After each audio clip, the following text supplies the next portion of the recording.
हाँ ठीक है, आवाज आ रही है बच्चों? यस सर, आ रही है सर। यस हाँ सर। तो अब मुझे पहले एक चीज बताओ यस सर। कि आपको क्या करना है अभी, कि जैसे या तो मैं वो 4 प्रिंसिपल पढ़ा दूं कि यस सर। ये क्या से हो भाई तुम? सुनो, या तो तुम यस लोग सर। बताओ मुझे कि मैं तुम्हें वो पढ़ा दूं खाली एक वो 4 जो प्रिंसिपल हैं, या यस सर। फिर एक मिनट रुकना, कहाँ गया प्लानिंग से तो पहले ही था डेवलपमेंट। यस देखो, हम लोग यहाँ पे हैं अभी, यहाँ पे यस सर। और ये जिसके भी बैकग्राउंड से अगर नॉइस आ रही है तो थोड़ा सा आप दूर हो सकते हैं उस नॉइस से। और दूसरी चीज ये कि देखो हम लोग यहाँ पे हैं अभी, आप लोग बताओ कि ये चीज आप पे डिपेंड करती है, या तो मैं यहाँ तक पढ़ा दूं यस सर। या फिर मैं खाली ये 14 प्रिंसिपल करा के आपको बाकी कल करा दूं। सर मेरा तो हो गया, आप इन लोग से पूछिए सर। मैं तो तुम तो खुद ही बोल लेते हो, मैं तो कुछ कह ही नहीं रहा हूँ तुमसे। हाँ अस्मिता आप बताओ और सात्विक आप बताओ। सर पढ़ा दीजिए। अच्छा पढ़ाएंगे तो है ही, ये पूछ रहे हैं क्या पढ़ा दें। नहीं, पूरा तो पढ़ा वही, दें कि अरे थोड़ा पढ़ाएं? पढ़ा दीजिए जैसा आपको सही लगे, जो समझ में आ जाए। अच्छा अस्मिता तुम बताओ। सर जैसा आपको सही लगे सर, मैं तो पढ़ लूंगी सारी। तो ठीक है बेटा, पूरा पढ़ा रहा हूँ, मैं भी खाना खा के आया हूँ, इतनी तो एनर्जी है अभी। चलो ठीक है सुनो। Okay sir. सर मुझे कोई वर्क दे दीजिए सर। आप तुम्हें वर्क देना भी बहुत जरूरी है, वरना तुम रुकते ही नहीं हो, हम कुछ और पढ़ा रहे होते हैं, तुम कुछ और कर रहे होते हो। एक मिनट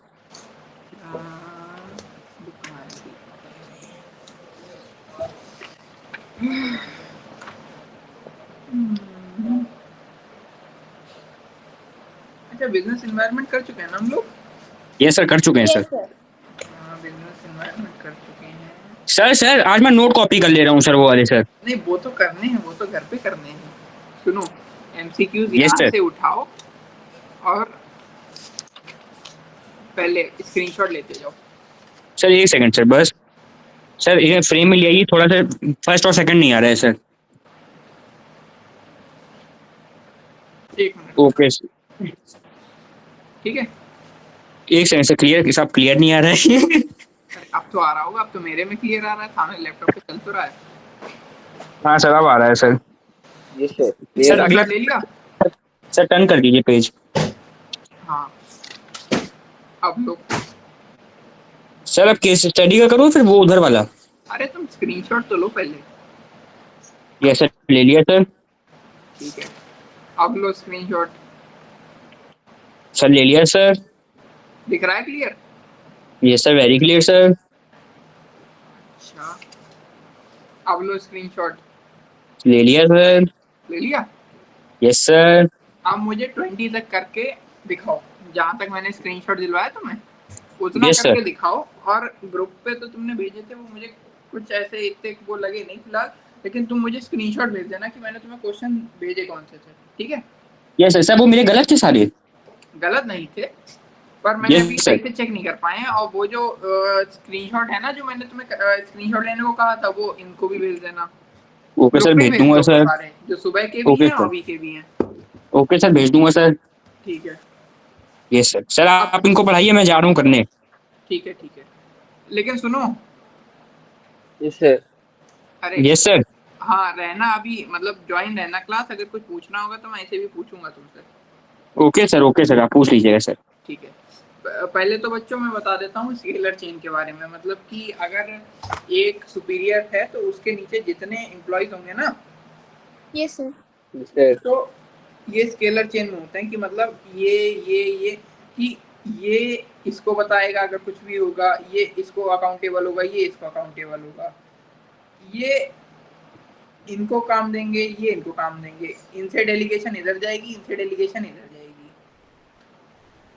अब आप ये समझो कि इस चेन का ये काम होता है ना, कि आप कोई मतलब सीधे मुंह उठा के यहाँ नहीं जा सकता। कि आपको पता चले कि अगर जैसे आप किसी कंपनी में वर्कर हो या एम्प्लॉय हो, आपको अगर कुछ नहीं समझ आया तो आपने, या आपको कुछ लगा कि मुझे इस चीज़ की कंप्लेंट करनी चाहिए, तो आप पहले अपने टीम लीडर पे करोगे या एचआर पे करोगे जो इससे और आगे होगा, या मैनेजर से करोगे, जनरल मैनेजर से करोगे। ये थोड़े ना आप सीधे जाके कंपनी के सीईओ पे कर दोगे, जाके उससे कहोगे कि मेरे रूम की लाइट नहीं चल रही है या मेरे रूम का फैन नहीं चल रहा है।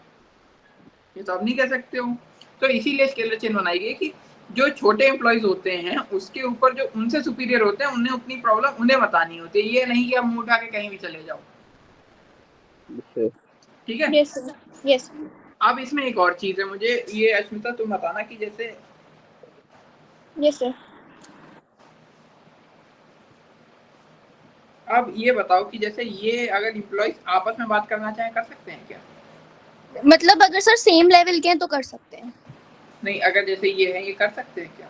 यस सर, कर सकते हैं। तो इस चेन का फिर मतलब ही क्या रह जाएगा? सर नहीं, इसमें मतलब एक टर्म, अगर कोई इमरजेंसी पड़ रही है तो ये लोग बात कर सकते हैं और इसको सर गैंग प्लैंक कहते हैं। Very good. देखो सात्विक, इसे गैंग प्लैंक कहते हैं कि इमरजेंसी सिचुएशन में आपको अगर कोई भी किसी भी तरीके की हेल्प चाहिए है अपने कलीग से तो आप ले सकते हो, उसे कहते हैं गैंग प्लैंक। फिर आता है, अब ये इसकी मैं डेफिनेशन पढ़ देता हूँ स्केलर चेन की। It refers to the chain of authority and communication from top to bottom which should be followed by the managers and the subordinates. ठीक है। Yes sir. अब प्रिंसिपल ऑफ ऑर्डर है अगला।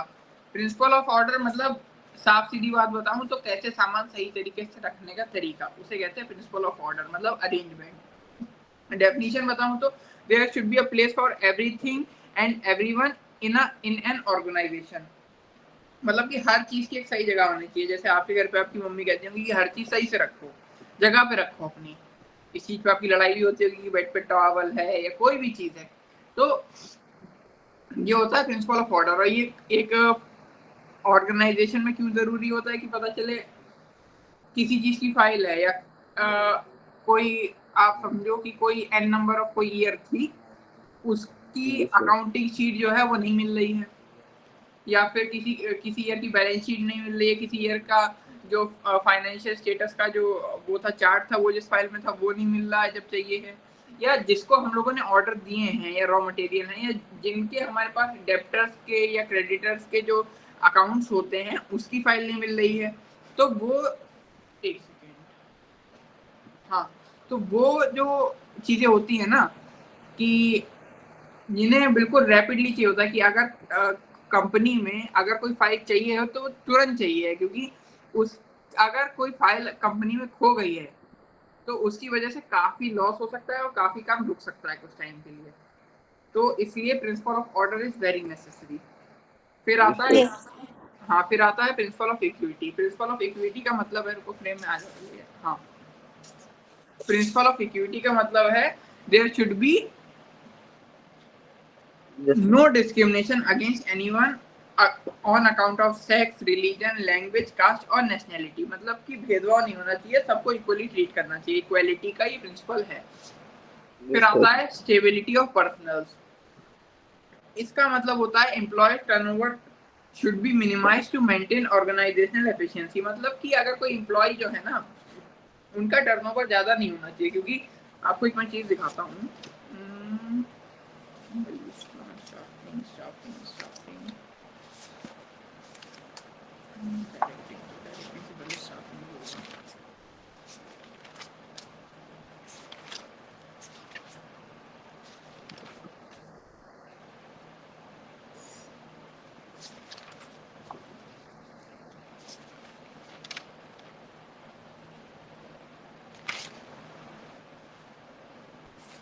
ये देखो, हाँ, अब देखो stability of personnels, employee turnover should be minimised to maintain organisational efficiency. अब इस चीज का मतलब ये है कि स्टेबिलिटी ऑफ पर्सनल में हम लोग ये देखते हैं कि एम्प्लॉयज का टर्नओवर ज्यादा ना हो। कि आप अगर अपने स्कूल का भी एग्जांपल लो तो अगर आप मान लो क्लास 12th में हो, आपके अकाउंट्स के टीचर साल में 5 बार बदले जा चुके हैं कि हर महीने नया टीचर आ जाता है। तो पहली बात तो ऑर्गेनाइजेशन मतलब स्कूल का बहुत लॉस होगा कि बच्चे कोप अप नहीं कर पाएंगे, और स्कूल का नहीं बच्चों का ही लॉस होता है। फिलहाल मैं अगर किसी ऑर्गेनाइजेशन का एग्जांपल दूं कि अगर उसने कोई एम्प्लॉय हायर करा है, जब तक वो उसे ट्रेनिंग देगी, काम सिखाएगी, सब कुछ करेगी, अगर उसके बाद वो एम्प्लॉय छोड़ जाता है तो इसमें ऑर्गेनाइजेशन का बहुत लॉस होता है, क्योंकि ये एक, अगर स्टाफिंग एक बहुत लेंदी प्रोसेस है, बहुत एक्सपेंसिव प्रोसेस है और बहुत हेक्टिक प्रोसेस है, कि मतलब ऑर्गेनाइजेशन का काम तमाम हो जाता है एम्प्लॉयज को हायर करने में। क्योंकि पता है उसके, अगर मैं आपको स्टेप्स बताऊं सिलेक्शन प्रोसेस के, ये देखो आप, प्रिलिमिनरी स्क्रीनिंग, मतलब कि पहले आपको एक वो सेट करना होता है क्राइटेरिया, कि जैसे आपने देखा होगा कि अगर कहीं न्यूज़पेपर वगैरह में कि एक किसी पर्टिकुलर चीज के बारे में बताया होता है, जैसे कि एक ग्रेजुएट पर्सन चाहिए है अकाउंटिंग के लिए या फिर इस चीज के लिए, तो प्रिलिमिनरी स्क्रीनिंग की मतलब मिनिमम उसकी ग्रेजुएशन होनी चाहिए या 2 इयर्स का वर्क एक्सपीरियंस हो, एमबीए हो। तो इसका मतलब है मिनिमम क्राइटेरिया बता दिया गया है कि इतना तो होना ही चाहिए, उसे कहते हैं preliminary screening. Help the manager to eliminate unqualified job seekers on the basis of application form. Selection test, employment interview, उसके बाद reference, background check, selection decision, medical experiments, job offer, contract of employment. अब तुम सोचो इतने process के बाद अगर तुमने एक एम्प्लॉय हायर करा है और वो तुम्हें 4 महीने बाद छोड़ जाए, तो तुम क्या करोगे? क्योंकि तुम्हारा काम रुक गया है, तुम्हें फिर मजबूरी है तुम्हारी कि तुम्हें नया एम्प्लॉय तो हायर करना ही पड़ेगा, और तुम्हें फिर से हर चीज जीरो से शुरू करनी होगी। अभी तो मैंने थोड़ी चीजें बताई हैं, उसके बाद उसकी ट्रेनिंग भी हेलो होती सर, है। हाँ, एक इसमें ये है the principle which minimise employees turnover is called, ये कौन सा प्रिंसिपल है सर? ये प्रिंसिपल है रिम्यूनरेशन ऑफ एम्प्लॉय की। अगर एम्प्लॉय को अच्छा वो दोगे ना, यस सर। अगर उन्हें, पहली बात तो उन्हें प्रिंसिपल दो, इसके प्रिंसिपल है प्रिंसिपल ऑफ इक्विटी, अगर सबको इक्वली ट्रीट करोगे और अच्छा यस पे सर। करोगे तो एम्प्लॉय क्यों जाएगा, किस चीज के लिए जाएगा? सर मिनिमाइज लिखा है, मैक्सिमाइज नहीं, मिनिमाइज। मिनिमाइज टर्नओवर लिखा है ना। Yes sir, minimise employees turnover. तो इसके दो प्रिंसिपल्स हैं, remuneration of employee and principle of equity. अच्छा सर, इसके दोनों यही हैं सर? हाँ, सर टर्नओवर मतलब से उसकी सैलरी से रिलेटेड है या फिर वो छोड़ के चला जाता है? छोड़ के चला जाता है। एम्प्लॉय टर्नओवर मतलब बार बार एम्प्लॉय छोड़ रहे हैं रैपिडली, कि जैसे कि अच्छा, एक आज, एम्प्लॉयर से दूसरा बदल रहा है। हाँ। और इसके लिए पता है, इसको प्रिवेंट करने के लिए फर्म भी करती है, ऐसा नहीं कि वो भी पागल हो। वो क्या करती है, वो प्रोविजन पीरियड डालती है। जैसे अगर आप किसी गवर्नमेंट जॉब में जाते हो ना, यस तो सर। गवर्नमेंट भी एटलीस्ट 2 ईयर का प्रोविजन पीरियड रखती है, कि अगर आपने वो छोड़ा तो आपको कुछ लमसम अमाउंट, जो आपकी कुछ 5-6 महीने की सैलरी के बराबर होता है, वो आपको देना पड़ता है उन्हें, गवर्नमेंट को या फर्म को। यस सर, आप समझ गया सर। Yes, sir. ठीक है। यस सर, काजू भाई। Initiative, worker should be encouraged to develop the and carry out their plans, मतलब उन्हें मौका देना चाहिए। ठीक है। Yes, sir. एस्पिरिटी कॉप्स का मतलब होता है कि manager should replace I with we in all his conversation with workers to foster their team spirit. अब अगर कोई मैनेजर कहता रहता है कि मैंने ये करा है, मैंने वो करा है, मैं ही ऑर्गेनाइजेशन देख रहा हूँ, ये वो, तो जो उसके एम्प्लॉय होते हैं ना, वो थोड़े डिमोटिवेट होते हैं, उन्हें लगता है कि ये बहुत सेल्फिश है, बहुत मीन है, सिर्फ अपने ही लिए सोचता है।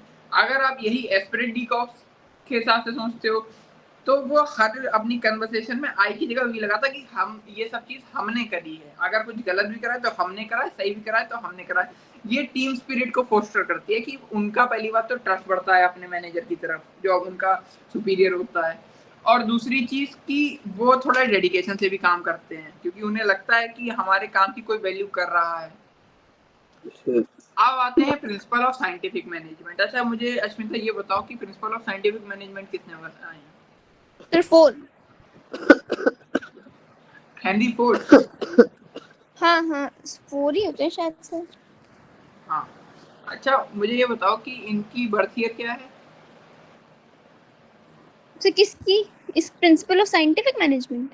नहीं, साइंटिफिक मैनेजमेंट थोड़े ना पैदा हुआ था, Taylor Taylor Taylor. Henry Ford पैदा हुए थे।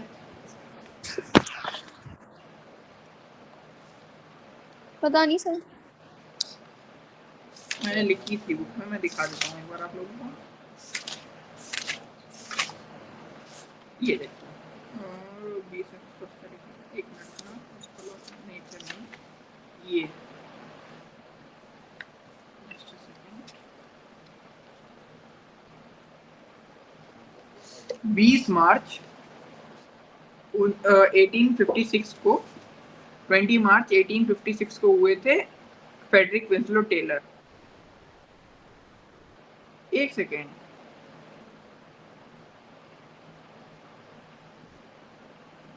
अस्मिता अभी आपने कौन सा नाम बोला था? Sir Taylor. अभी तो आपने फोर्ड बोला था कुछ। नहीं, मैं आपसे पूछा था ना कितने प्रिंसिपल होते, तो मैंने कहा था 4 प्रिंसिपल होते, फिर आपने वो बर्थ ईयर पूछा तो मैंने कहा टेलर का बताऊं। हाँ, टेलर का बर्थ ईयर जो होता है वो होता है 20 मार्च 1856।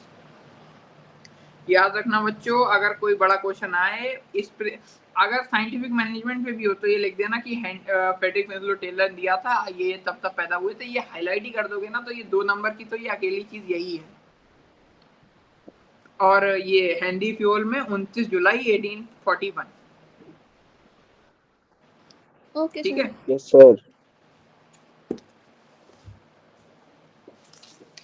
अब principle of scientific management, yes sir. पहला तो है science not rule of thumb, there should be only best method to maximise efficiency, मतलब कि बेस्ट मेथड ही हमें हमेशा करना चाहिए और जिससे हमारी एफिशिएंसी ज्यादा निकलेगी। This method can be developed through scientific study and analysis, की रिपीटेड एनालिसिस, एक्सपेरिमेंट और साइंटिफिक स्टडीज से ये मेथड निकल सकता है। हार्मनी और डिस्कार्ड में, अच्छा ये बताओ हार्मनी का क्या मतलब होता है? सात्विक तुम बताओ। तो हार्मनी मतलब पीस, पीस मेंटेन रखना। हाँ, पीस कह सकते हो या पॉजिटिव एटीट्यूड कह सकते हो। और डिस्कार्ड का क्या मतलब होता है स्मिता? सर स्टेबिलिटी और पर्सनल भी कोई था क्या अपने में सर? हाँ, स्टेबिलिटी और पर्सनल, ये क्या है? सर इसमें क्या होता है सर? स्टेबिलिटी और पर्सनल मतलब कि अभी तो बताया कि टर्नओवर कम हो जाए एम्प्लॉय का। अच्छा सर, एम्प्लॉय का टर्नओवर कम हो जाए। हाँ, सर कि एक कोई इसमें सर ये दिया गया है, violation of the principle will create insecurities among the employees, this statement is related to spirit डिकॉक, पर्सनल स्टेबिलिटी, रिम्यूनरेशन और नन ऑफ अबव और अथॉरिटी एंड रिस्पॉन्सिबिलिटी। मैं तुम्हारा ये क्वेश्चन बेटा समझा नहीं, एक बार थोड़ा फिर से रिपीट कर दोगे? सर इसमें ये लिखा है, violation of the principle will create insecurities among the employees, this statement is related to spirit corps, remuneration, stability of personnel and authority और रिस्पॉन्सिबिलिटी। देखो, अथॉरिटी रिस्पॉन्सिबिलिटी तो नहीं है। सर मुझे तो ये लग रहा है सर, पर्सनल सर, ये मुझे स्पिरिट डिकॉक लग रहा है सर। सुनो, एस्पिरिट डिकॉप्स है, स्टेबिलिटी ऑफ पर्सनल है, ये दो है ना? Yes yes sir, sir. ये दोनों है। हाँ, और कोई और है इसके अलावा? इसका रिम्यूनरेशन है, रिम्यूनरेशन तो इससे कोई रिलेटेड ही नहीं है सर। नहीं, रिलेटेड है कि एम्प्लॉयज के अगर रिम्यूनरेशन नहीं होंगे तो वो फिर क्या कहते हैं, लेकिन नहीं नहीं है, एम्प्लॉयज को फेयर पे करना चाहिए, पर इससे कोई मतलब नहीं होता इन चीजों का। ये यस सर। एस्पिरिट डिकॉप्स होगा इसका आंसर। हाँ sir, yes spirit sir. De Kock. Okay sir, ठीक है। Thank you sir. हाँ, अब डिस्कार्ड का मतलब होता है नेगेटिव एटीट्यूड, मतलब कि हमें हमेशा पॉजिटिव एटीट्यूड रखना चाहिए अपने एम्प्लॉयज के लिए, नेगेटिव एटीट्यूड नहीं। There should be a complete harmony between the management and the workers, कि हमेशा पॉजिटिव एटीट्यूड होना चाहिए, नेगेटिव एटीट्यूड नहीं होना चाहिए। Management yes should sir. Be management should share gain of the company with workers, की मतलब कि कुछ शेयर ऑफ प्रॉफिट जो है वर्कर्स में भी डिस्ट्रीब्यूट करना चाहिए। अगर कंपनी ज्यादा प्रॉफिट करती है, worker should be work hard and accept changes for the good of the company, की अगर कोई चेंज कंपनी के अच्छाई के लिए हो रहा है, ऑर्गेनाइजेशन की गुड उसकी अच्छाई के लिए हो रहा है अगर ऑर्गेनाइजेशन की, तो ये एम्प्लॉयज को भी मानना चाहिए। और ये पता है, ये जनरली तभी मानते हैं कि जब एम्प्लॉयज को फेयर पे करा जाता है, सॉरी वर्कर्स को, और हाँ एम्प्लॉयज भी मान लो, उन्हें फेयर पे करा जाता है। दूसरी चीज ये है कि नेगेटिव एटीट्यूड अगर मैनेजमेंट नहीं रखती है एम्प्लॉयज की तरफ, कि वो छोटे हैं या छोटे लोग हैं, तो ये चीजें ज्यादा देखी जाती हैं कि अगर कुछ कंपनी भी कहती है तो वो मान लेते हैं। ठीक है। Yes sir. Yes sir. This requires mental revolution. Both management and workers should transform their attitude towards one another from competition to cooperation. मतलब एक दूसरे से आगे निकलने की होड़ से अच्छा है कि कोऑपरेशन, कोऑर्डिनेशन, कोऑपरेशन के साथ अगर काम करा जाए तो बेटर एफिशिएंसी से होता है, इफेक्टिवनेस से होता है, और ये मेंटल रेवोल्यूशन लाता है। ठीक है। Yes yes sir. Sir. Cooperation not individualism, मतलब कि there should be a complete cooperation between management and workers instead of क्या है individualism। ठीक है, ये मतलब Yes, sir. कि ऑर्गेनाइजेशनल गोल की तरफ फोकस करना चाहिए।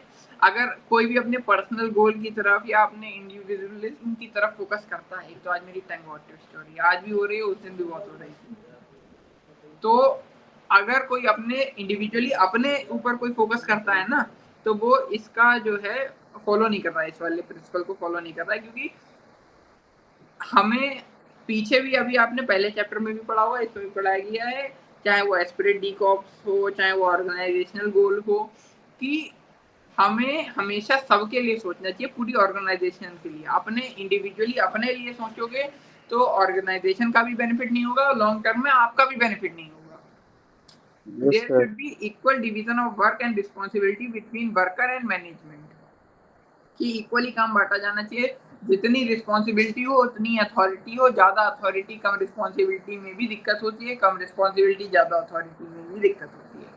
Managers should work side by side with workers, helping and encouraging them, कि मैनेजमेंट को भी वर्कर्स के साथ साइड बाय साइड काम करना चाहिए। कि जैसे कुछ कुछ छोटी छोटी चीजें होती हैं, कि जैसे अगर दिवाली बोनस हो गया या कुछ ऐसी चीजें हो गई जिससे वर्कर भी खुश रहें। दूसरी चीज है कि अगर ज्यादा लोड पड़ रहा है किसी चीज का वर्कर पे, तो उसमें मैनेजमेंट अगर उनको हेल्प करती है तो फिर वर्कर भी अच्छा काम करते हैं, वो फिर भी ऑर्गेनाइजेशनल गोल की तरफ ज्यादा देखते हैं, अपने इंडिविजुअली अपने लिए नहीं देखते हैं, ऑर्गेनाइजेशन के लिए ज्यादा देखते हैं। Development of each and every person to his or her greatest efficiency, Yes, sir. मतलब कि जो जो भी एम्प्लॉयज हैं हमारी ऑर्गेनाइजेशन के और जो मैनेजर्स हैं, उनका जो सेल्फ डेवलपमेंट होता है उनकी ग्रेटेस्ट एफिशिएंसी तक के लिए। जैसे अच्छा ये बताओ, अगर किसी एम्प्लॉय का डेवलपमेंट कराना है तो हम लोग क्या करेंगे? डेलीगेशन करेंगे, डिसेंट्रलाइजेशन करेंगे? अश्मिता तुम बताओ। Delegation सर करेंगे। Sir, delegation. सर मैं बताऊं, नहीं, सात्विक आपने डेलीगेशन कहा है Yes, sir. इसमें भी डेलीगेशन का है, और आपने भी डेलीगेशन कहा है, दोनों ही और सर गलत मैंने हो। डिसेंट्रलाइजेशन। हाँ, आप लोगों को चार्ट पढ़ के आना चाहिए था, वो वाला जो मैंने आपको भेजा था व्हाट्सएप पे पहले। सर मैं ही पढ़ता हूँ सबसे ध्यान से। हाँ, तुम अच्छे हाँ, बच्चे सही हो बात। ना। सुनो, अब यस सर। अब ऐसा है कि वो वाला चार्ट एक बार फिर से फॉरवर्ड कर दो ग्रुप में, मैं आपको दिखा भी देता हूँ। ओके सर, कर दिया सर, डन आज सर। भी क्लास में दिखाया था, आज ही की क्लास में दिखाया था, ये चार्ट याद होगा आप लोगों को। इसमें लिखा हुआ है decentralisation optional policy decision done at the discretion of top management. और इसका पर्पस क्या होता है? पर्पस देखो लिखा है आगे, to increase the role of the subordinate. Yes, sir. इससे जो सबऑर्डिनेट होते हैं उनका डेवलपमेंट होता है, उनका जो किसी भी ऑर्गेनाइजेशन में जो रोल होता है ना वो बढ़ता है। उन्हें भी लगता है कि मेरे ऊपर भी ऑर्गेनाइजेशन चल रही है, कुछ मेरा भी उसमें थोड़ा योगदान है, मैं भी थोड़ा सा सपोर्ट कर रहा हूँ। ठीक है। Yes, sir. Yes, sir. Workers should be assigned the employees according to their capabilities. They should be given training to increase efficiency. Efficient employees would produce more and more. अगर कोई efficient employee है वो more and more वो ज़्यादा ही produce करेगा। मतलब अगर सीधे मैं कहूँ कि अगर आप अपने वर्कर्स की इनरिचमेंट पे ध्यान देते हो, उनकी अपलिफ्टमेंट पे ध्यान देते हो, तो ऑर्गेनाइजेशन का भी अपलिफ्टमेंट होता है। क्योंकि फिर अगर वर्कर ज़्यादा स्किलफुल हो जाएगा तो वो अपनी स्किल काम में ही तो लगाएगा, उससे आपको प्रोडक्शन भी ज़्यादा होगा और सेल भी ज़्यादा होगी और अर्न भी ज़्यादा करेगा। सर मैंने एमसीक्यू कर लिए सारे, क्या? एमसीक्यू सारे कर लिए। अच्छा, आप वो कर लो, वो क्या कहते हैं, case study. Sir case study homework sir दे दीजिए सर। अरे कर लो बेटा, अभी तो खाली हो ना। अब सर वो थोड़े से मैं भी पढ़ूंगा सर। हाँ, techniques of scientific management. Functional foremanship पहली सबसे जो मेन होती है ना, वो होती है functional foremanship. Yes sir.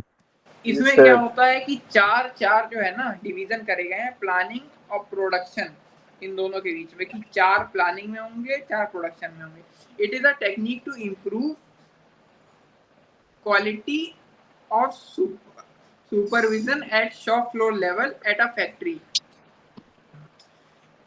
In this technique, planning is separated from execution. Taylor suggested 4 foremen for planning and 4 foremen for execution.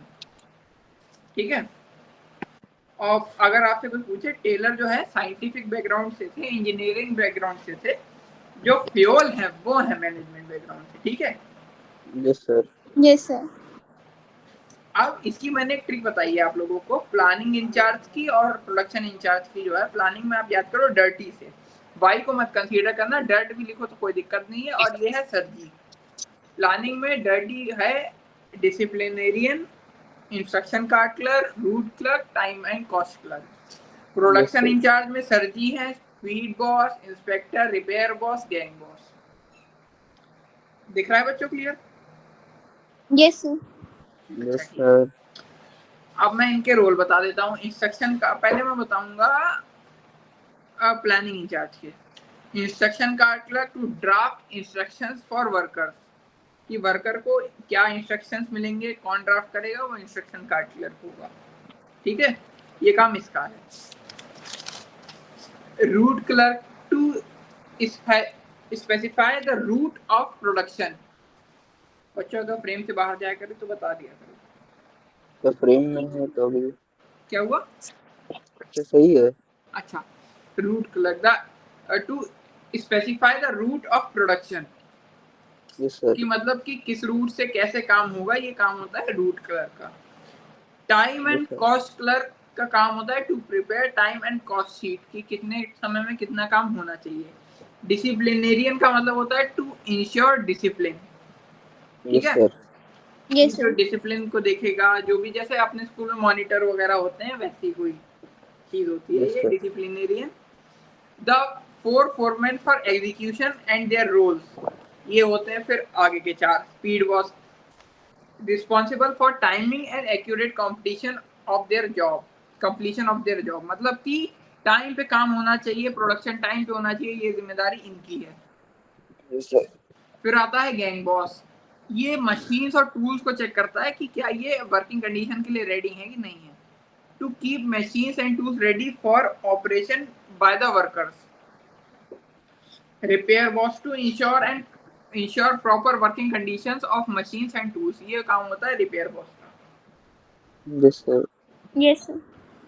Inspector होता है to check quality of work, कि आपका जो काम है उसमें स्टैंडर्डाइजेशन वगैरह है कि नहीं है, कि एक स्टैंडर्ड्स हैं कि इतने ही क्वालिटी का या क्वांटिटी का काम होना चाहिए। ये सब काम जो होता है ना, इंस्पेक्टर चेक करता है कि क्वालिटी क्या सही है, मेंटेन करी जा रही है, सबकी सेम क्वालिटी है, जो क्वालिटी हमने बताई है वो दे पा रहे हैं, नहीं दे पा रहे हैं। तो ये जो चीज़ें होती हैं ना, ये इंस्पेक्टर की होती हैं to check quality of work. फिर आता है हमारा जो है दूसरा जो प्रिंसिपल होता है साइंटिफिक मैनेजमेंट का, ये टेक्निकल जो दूसरी होती है साइंटिफिक मैनेजमेंट की, वो होती है स्टैंडर्डाइजेशन एंड सिंप्लीफिकेशन। यही मैं बता रहा था जो इंस्पेक्टर करता है, कि कोई भी चीज़ के क्या स्टैंडर्ड्स होते हैं। कि जैसे अगर मैं ये इस पेन का एग्जांपल दूं, ये पेन जो है ना, ये इसके कोई स्टैंडर्ड्स होंगे कि इतनी इसमें प्लास्टिक लगनी है, इतना इसमें प्रिंट लगना है, इतनी इंक की क्वालिटी होनी चाहिए। हर क्वालिटी का एक स्टैंडर्ड होता है, एक छोटे से छोटे प्रोडक्ट में भी। अगर मैं ये पिन भी है ना मेरे हाथ में, तो इस पिन का भी एक जो है स्टैंडर्ड होगा कि इतने ही लेवल तक ये मेल्ट करी जाएगी, इस शेप में बनाई जाएगी, इस क्वालिटी की होगी, ये इसके स्टैंडर्ड्स होते हैं। स्टैंडर्डाइजेशन एंड सिंप्लीफिकेशन का मतलब है it means setting standard for every business activity, standardisation of process, raw material, time etcetera, कि इतने स्टैंडर्ड टाइम में होना चाहिए, इतने में नहीं होना चाहिए, ये चीज़ है, ठीक है। Yes sir. फिर आता है simplification. Simplification of work means की क्वालिटी, आजकल पता है क्या होता है कि कोई भी बड़ा बिजनेस है अगर, तो वो क्वांटिटी पे फोकस करेंगे, क्वालिटी पे नहीं करेंगे। आप कोई रेस्टोरेंट देखो, आजकल आप देखते हो हर अगला आदमी जो है ना, जिसको थोड़ा भी कुछ मालूम है होटल बिजनेस में, वो अपना रेस्टोरेंट खोल के बैठ जाता है कि कैफे खोल लेंगे छोटा सा। उसमें क्या होता है, उन सोचते हैं कि 2 मजदूर ले आएंगे, मतलब 2 बावर्ची ले आएंगे, अपना एक आध वेटर रख लेंगे, कैफे हो जाएगा। ये बताओ, आपने अगर अपना एक कैफे खोल लिया है, आपने 20 चीजें रख दी हैं, वैरायटी इतनी इतनी इतनी इतनी सारी वैरायटी है, क्वालिटी एक में नहीं दे रहा है, क्वालिटी स्टैंडर्ड है ही नहीं, जो स्वाद वो एक बार बंदा खा के गया दोबारा उसे मिल ही नहीं पा रहा है। Yes sir. ये चीजें स्टैंडर्डाइजेशन और सिंप्लीफिकेशन से आती है। पहली बात तो इतनी वैरायटी रखने की जरूरत नहीं है। डील ऑन क्वालिटी, कि जो क्वालिटी चीज ओवर आपकी बेस्ट क्वांटिटी। बिक रही हो, जो चीज अच्छी बिक रही हो, जो चीज क्वालिटी की बिक रही हो, कि Yes, उसकी sir. क्वालिटी आप मेंटेन कर पा रहे हो, आप उसको, वही आप में सबसे ज्यादा मोस्ट सेलिंग है। तो पहले अगर शुरुआती बिजनेस है तो 2-4 चीजें रखो जिससे आपका डेली का प्रॉफिट हो, टर्नओवर हो, वो चीजें अच्छी लगती हैं। अब आप सोचो कि आप जो है पहले ही दिन में अगर आपने कोई होटल खोला, उसमें 250 तरीके की डिशेस रख ली, तो उसमें क्या होगा? पहले तो जो सबसे बड़ी दिक्कत आती है पता है उसमें क्या होता है कि जो वेस्टेज होती है ना, बहुत ज्यादा हो जाती है किसी भी फूड की, मतलब जो भी रॉ मटेरियल्स होते हैं उनकी वेस्टेज, क्योंकि आपने 20 चीजें कर ली कि 20 चीजें आपको आपने अपने मेन्यू में रखी हुई, तो 20 चीजों के लिए उनका रॉ मटेरियल भी अलग अलग अलग अलग आपको रखना पड़ेगा, जिसमें से आपने 20 चीजें रखी, 2 चीजें बिकी हैं, वेस्टेज आधी, भी ज्यादा होगी सर। हाँ वेस्टेज ज्यादा होगी, एफिशिएंसी से यस काम नहीं सर। हो पाएगा। और सर वो 20 वेराइटी होंगी तो सर इफेक्टिवनेस से भी काम नहीं हो पाएगा सर। हाँ आदमी सर कितनी जगह काम करेगा सर। हाँ भाई। Yes, sir. अब है यस सर, मेथड सात्विक स्टडी। समझे। हाँ हाँ हाँ समझ समझे गया। भैया, हम भी समझ गए। मेथड स्टडी, ठीक है। मेथड स्टडी में होता है the objective of method study is to find the one best way of doing the work, कि कौन सा बेस्ट मेथड है किसी भी काम को करने का। It helps yes to sir. Minimise the cost and production, improve the quality and maximise customer satisfaction. बच्चों में थोड़ा फास्ट बोल रहा हूँ इसलिए थोड़ा फोकस करना, ना समझ आए कुछ तो मुझसे दोबारा पूछ लेना, मैं बता दूंगा। Okay Okay, sir. सर। ठीक है। Motion study, it is a technique to study movement undertaken while doing a well defined job, putting objective, changing positions, मतलब मोशन स्टडी। ये होता है मेथड स्टडी, ये होता है मोशन स्टडी। अब मोशन स्टडी में आपको बताता हूँ क्या होता है। Yes, sir. पहली बात तो मेथड स्टडी की किसी चीज को करने का जो बेस्ट मेथड होता है वो होता है मोशन अच्छा। Study, method study. अब मैं मोशन यस स्टडी सर। बताता हूँ।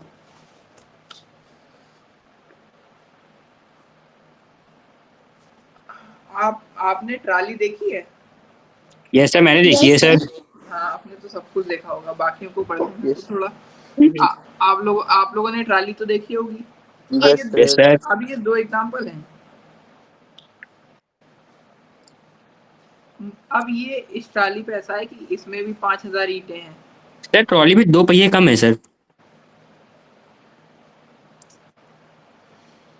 रात है ना, दिख नहीं रहे होंगे। सुनो, तो यस जैसे सर। इसमें इन दोनों में 5-5 हजार ईंटें हैं।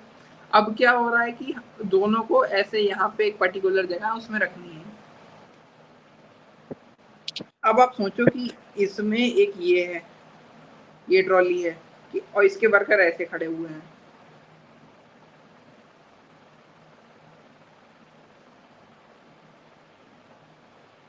एक ट्रॉली ये है, इसके वर्कर ऐसे खड़े हैं।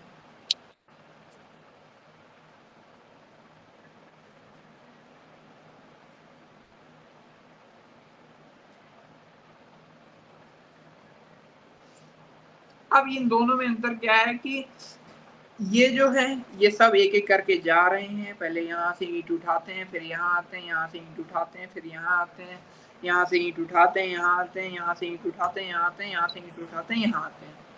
ठीक है। Yes, yes sir. सर। और ये जो है ये एक ईंट ये उठाता है, इसे देता है, ये इसे देता है, ये इसे देता है, ये इसे देता है, ये इसे देता है, ये यहाँ रख देता है। That's yes smart sir. work. अब ये जो ये वाला है, अब मुझे ये बताओ कि ये ज्यादा जल्दी काम करेगा कि ये ज्यादा जल्दी काम करेगा? और ये वाला सर दूसरा ए। पहला Sir, वाला। A. क्यों? क्योंकि उन्होंने मोशन जो है ना, जो उनका वेस्टफुल जो चीज थी कि जो वो ज्यादा मूव कर रहे थे, कि उनको Yes, sir. जरूरत नहीं थी लेकिन बेफालतू में, तो और ये चीज ये नहीं कर रहे हैं। ये लोग सिस्टमेटिकली खड़े हैं और अपना काम जो है जल्दी जल्दी फिनिश भी कर लेंगे। yes, sir. Smart work. तो ये होता है मोशन स्टडी, कि आपको मोशन एनालाइज करने होते हैं कि कौन सा बेस्ट तरीका होगा कि जिससे हम लोग की ज्यादा बिना हिले डुले, ज्यादा मेहनत करे बिना काम कर लें जल्दी। It is a technique to Yes, sir. Study the movement undertaken while doing well defined job like putting objects, changing positions, etc. Motion studies seek to eliminate unnecessary and wasteful movements. ध्यान से पढ़ना, unnecessary and wasteful movements, Yes, sir. so that it takes less time to complete the job effectively. मतलब effectively मतलब कि time से। Yes, sir. Yes, sir. अब फिर आता है टाइम स्टडी की, कितने टाइम में होना चाहिए काम। It Yes, is a sir. technique to determine the standard time taken by skilled and efficient worker to prepare and well-defined job. कि ये देखा जाता है कि एक वर्कर कितने टाइम में वो काम कर लेता है, फिर उतना ही टाइम उसे काम करने के लिए दिया जाता है. The objective is to determine the number of workers to be employed, frame the incentive and schemes and determine labor cost. ये काम होता है टाइम स्टडी का. ठीक है. Yes, sir. फिर आता है fatigue study. A person get tired if fatigue study का मतलब है फटीग की वो बंदा कब थकता है. ये एनालाइज करा जाता है कि कितनी देर में वर्कर थक जाते हैं. Yes, और sir. उन्हें कितनी देर में ब्रेक देना चाहिए कि जैसे Yes, 15 मिनट का sir. टी ब्रेक दे दिया या फूड ब्रेक. जैसे आप लोगों के स्कूलों में आजकल नई चीज चली है फ्रूट ब्रेक. हाँ सर, Yes, मेरे sir. स्कूल में होता है सर, ये पहले हाँ. 2 पीरियड के बाद ये, फिर लंच ब्रेक सर, और फिर छुट्टी. हाँ, ज्यादातर बच्चे तो फ्रूट ब्रेक में ही खाना खा लेते हैं. यस सर, Yes, मैं sir. फ्रूट लेने जाता हूँ क्योंकि इतना पैसा नहीं है सर. फूड भी कहाँ अरे लाते हो? भैया सुनो, फटीग स्टडी का मतलब होता है एनालाइज करना कि कितनी देर में वर्कर थक रहे हैं, उसी हिसाब से उन्हें ब्रेक देना, उसी हिसाब से उन्हें उनसे काम लेना. कि एक Yes, देखो, अब आप खुद ही सोचो कि 2 टीम्स हैं यहाँ पे भी. एक वर्कर जो हैं जिन्हें शिफ्ट में काम कराया जा रहा है कि वो सुबह उनकी शिफ्ट लगती है 9 बजे सर से 9 से 6, 6 से 12, 12 से 9. अरे सुन तो लो, 9 से 6. यस दूसरे सर. वर्कर भी हैं जिनकी शिफ्ट लगती है 9 से, उनकी लगती है 9 से 8. Yes, sir. Yes sir. इनको 9 से 6 सुबह 9 बजे गए 6 बजे तक लगातार काम कराया जा रहा है. लगातार इनको Yes, क्या है, sir. हर 1.5 घंटे में 2 घंटे में एक टी ब्रेक है. और साढ़े चॉकलेट ब्रेक. जैसे अगर ये 11 घंटे हैं तो 5.5 घंटे, 5 घंटे बाद इन्हें एक लंच ब्रेक है. फिर आखिरी के 2 घंटे से पहले 10 मिनट का 15 मिनट का ब्रेक है, कॉफी ब्रेक, टी ब्रेक, ऐसे Yes, ब्रेक sir. है. Yes, sir. Yes, sir. जबकि चलो नहीं, ये मान लेते हैं कि ये 9 से 5 ही काम करते हैं और ये करते हैं 9 से 6 काम. Yes sir. Yes, sir. तब भी प्रोडक्शन जो होगा ना वो इसका ज्यादा होगा. क्योंकि सर ये बीच में अपने आप की इनकी बॉडी रिचार्ज हो जाएगी सर. ये इनकी बॉडी रिचार्ज हो रही है. Yes sir. Yes, sir. वो थक रहे हैं तो वो एनर्जी गेन भी कर रहे हैं. Yes sir. लेकिन Yes, ये sir. है, ये घर से खाना खा के आते हैं और घर ही पे खाना खा के जाके खाना खाते हैं. यस इनको सर. इतना टाइम नहीं दिया जाता कि ये हिलडुल भी पाए जाता, कोई अपना और काम भी कर पाए. तो इससे इनको बहुत दिक्कत होती है, बहुत थकान Yes. होती है. और ये भी फिर इसको मान लेते हैं मजबूरी में, फिर धीरे काम करते हैं. तो प्रोडक्शन इसका जरूर कम होता है, इसका ज्यादा होगा हमेशा.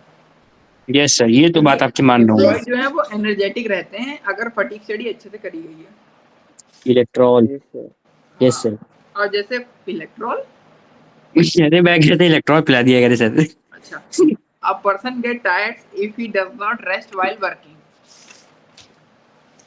Rest interval will be help to regain stamina. This will increase productivity. Fatigue study seeks to determine the amount of and frequency of rest intervals in completing a task.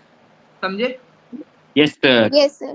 मतलब रेस्ट इंटरवल भी इसी से decide होते हैं. और fatigue study seeks to determine the amount of frequency of rest intervals to completing a task. अब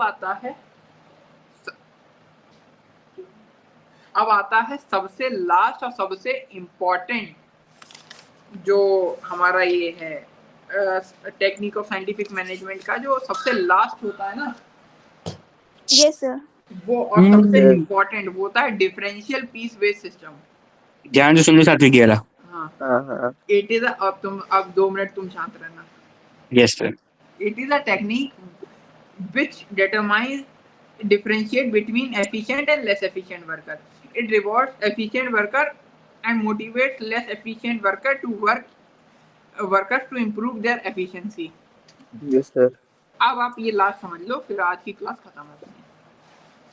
Thank you, sir. और सातवीं क्लास के बाद जो भी तुमने लिखा है इतनी देर में वो मुझे भेजना. मैं भी देखना चाहता हूँ तुमने इतनी देर में क्या लिखा है, कितना लिखा है. सर लिखा नहीं है मैंने. अरे सॉरी, क्या नाम है? जय. अर्क. सर वो मैंने व्हाट्सएप पे पहले ही भेज दिया. पहले ही भेज दिया क्या? अभी लिख नहीं रहे हो बेटे?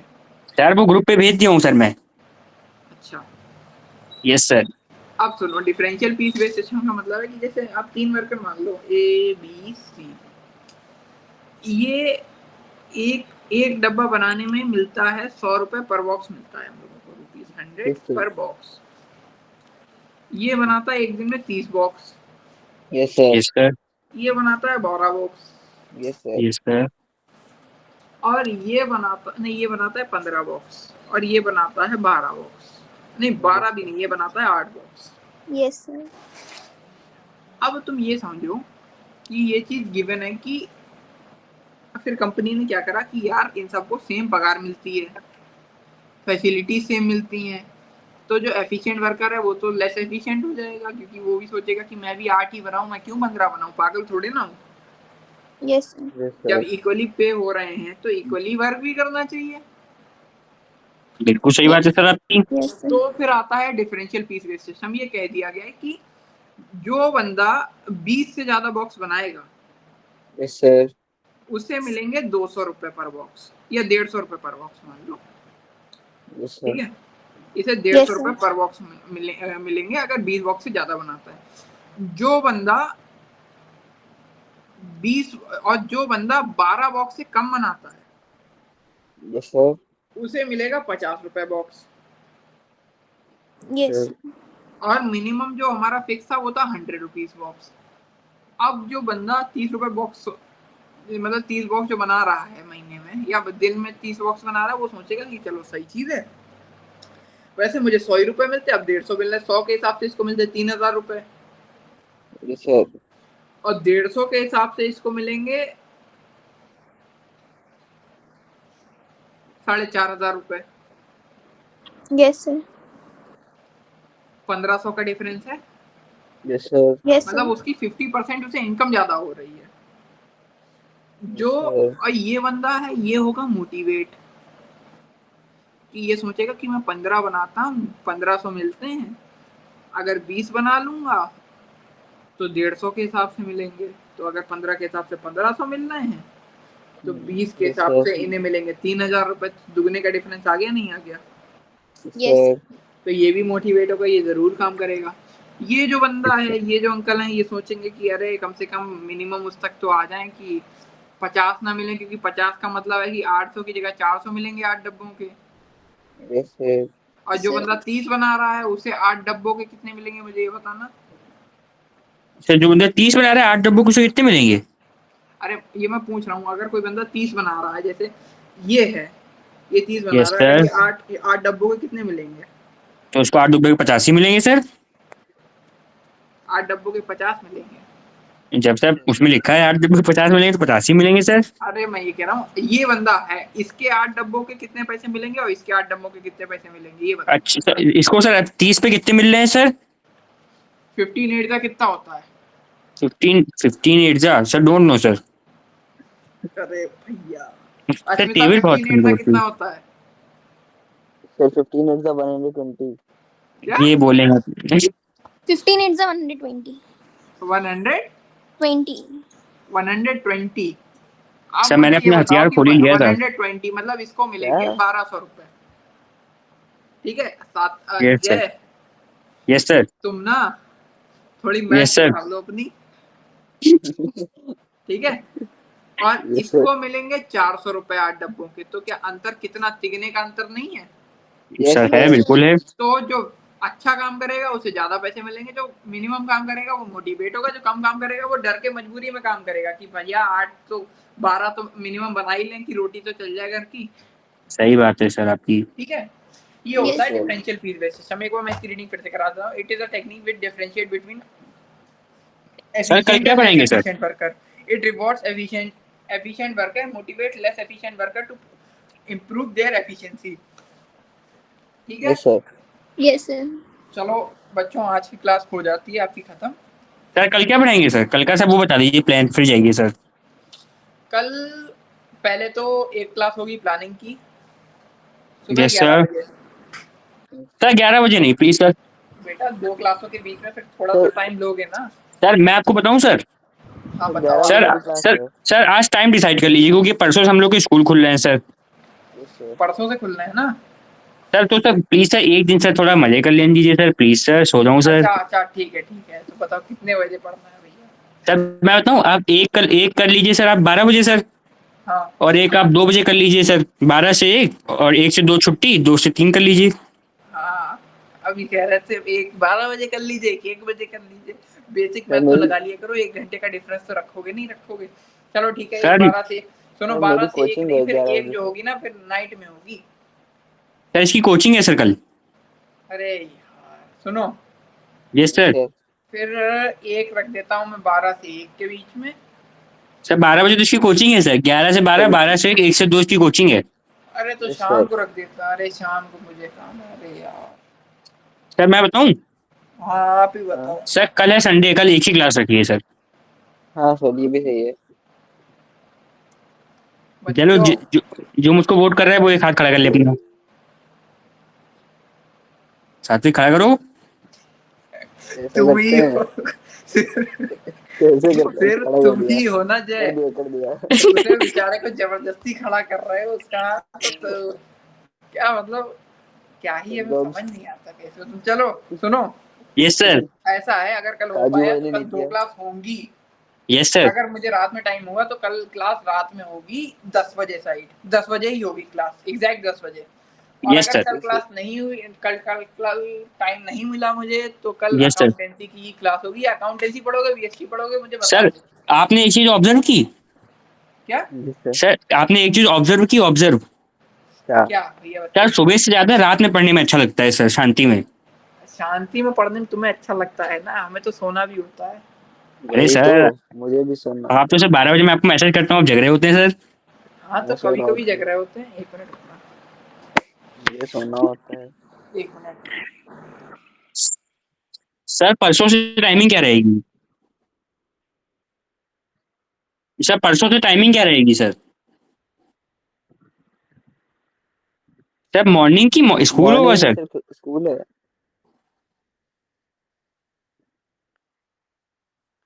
हेलो सर, परसों से सर तो स्कूल है सर।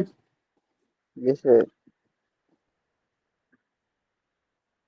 सर मैं आपको सबसे सही टाइम बता रहा हूँ, 9 बजे रात के, अगर आप फ्री हो तो।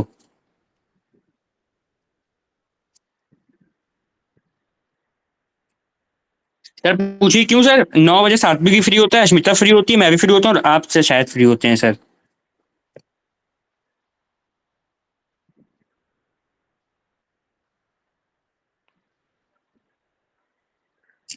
Yes sir. Okay sir.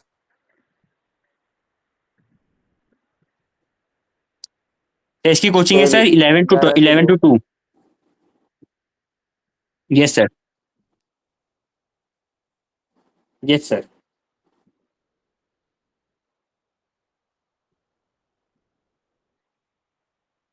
Yes sir.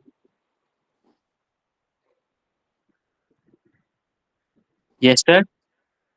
Yes sir. Sir बात तो आप यस सही सर। कहते हैं sir. Yes sir. Yes sir. Sir yes मैं तो सर। सो जाता हूँ सर 9 बजे। ठीक sir, good night sir. Sir thank कुछ यू कह ठीक है रहे थे सर, क्या गुड सर? नाइट। कुछ कह रहे थे क्या? अरे सॉरी, अरे मतलब आप तो कह सकते हैं सर, आप गलत वे में ले रहे हैं सर।